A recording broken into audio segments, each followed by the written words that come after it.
નમસ્કાર વિદ્યાર્થી મિત્રો, કૌશલ્ય અકાદમીમાં ફરી આપનું ખૂબ ખૂબ હાર્દિક સ્વાગત છે. ધોરણ 12ના મૂળ તત્વો ભાગ 1 પ્રકરણ 3 પાઘડીનું મૂલ્યાંકન.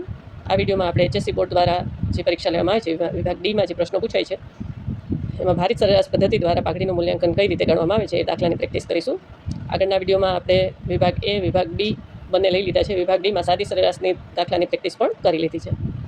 આ વિડીયોમાં આપણે ભારિત સરેરાશની પદ્ધતિ શીખીએ. તો આપણને આપેલું છે, નીચેની માહિતી પરથી રામ અને શ્યામની ભાગીદારી પેઢીની પાઘડીની કિંમત છેલ્લા 5 વર્ષના ભારિત સરેરાશ નફાની 2 વર્ષની ખરીદીના આધારે નક્કી કરો. તો અહીંયા આપણને વર્ષ આપ્યા છે. 2018-19માં નફો છે 90,000, 19-20માં 1,10,000, 20-21માં 1,20,000, 21-22માં 21,000 અને 22-23માં 1,40,000. સૌથી પહેલાં આપણે ભારિત સરેરાશ નફાની ગણતરી કરશું, પછી તેના ઉપરથી પાઘડીની ગણતરી કરશું. તો દરેક વર્ષને ભાર આપી દઈએ. 90,000, 18-19માં નફો છે 90,000, ભારે ગુણ્યા 90,000 ગુણ્યા 1 બરાબર 90,000. 19-20માં 1,10,000 ગુણ્યા 2 બરાબર 2,20,000. 20-21માં નફો છે 1,20,000 ગુણ્યા 3 12-23 36 3,60,000. 21-22માં 1,30,000 ગુણ્યા 4 13-52 5,20,000. 23-24માં 1,40,000 ગુણ્યા 5 14-75 7 લાખ.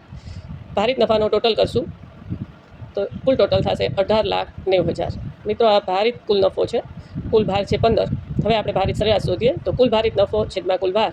કુલ ભારિત નફો છે આપણી પાસે 18,90,000 અને કુલ ભાર છે 15. તો ભારિત સરેરાશ નફો આવશે 1,26,000. હવે આપણે પાઘડીનું સૂત્ર મૂકીએ. પાઘડી બરાબર ભારિત સરેરાશ નફો ગુણ્યા ખરીદીના વર્ષોની સંખ્યા. તો અહીંયા આપણને કીધું છે 2 વર્ષની ખરીદીના આધારે નક્કી કરવાનું છે. તો ભારિત સરેરાશ નફો 1,26,000 ગુણ્યા 2 બરાબર પાઘડી થશે 2,52,000.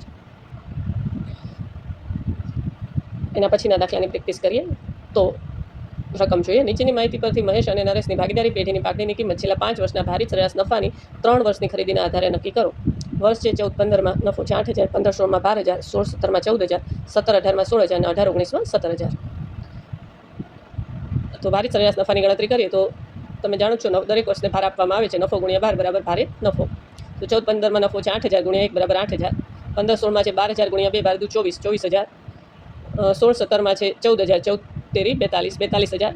17-18માં છે 16,000, 16 ચોકુ 64 બરાબર 64,000 અને 18-19માં છે 17,000, 17-5 85 બરાબર 85,000. ભારિત નફાનો ટોટલ કરીએ તો કુલ ભારિત નફો આવે છે 2,23,000 અને કુલ ભાર છે 15. હવે આપણે ભારિત સરેરાશ નફો શોધીએ તો કુલ ભારિત નફો છેદમાં કુલ ભાર. કુલ ભારિત નફો છે 2,23,000 ભાગ્યા 12 બરાબર ભારિત સરેરાશ નફો આવશે 14,866. 66 છે, આપણે 5થી વધુ છે દશાંશ ચિહ્ન પછી, એટલે આપણે અહીંયા 67 કરી શકીએ.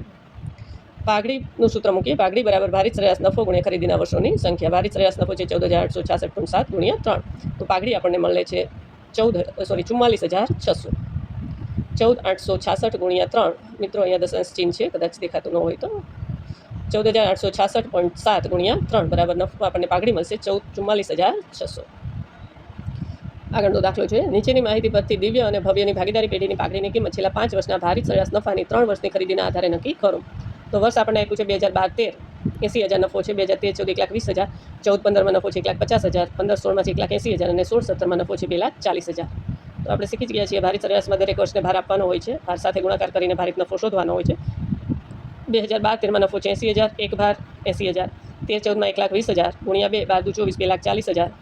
14-15માં નફો છે 1,50,000, 15-45 4,50,000.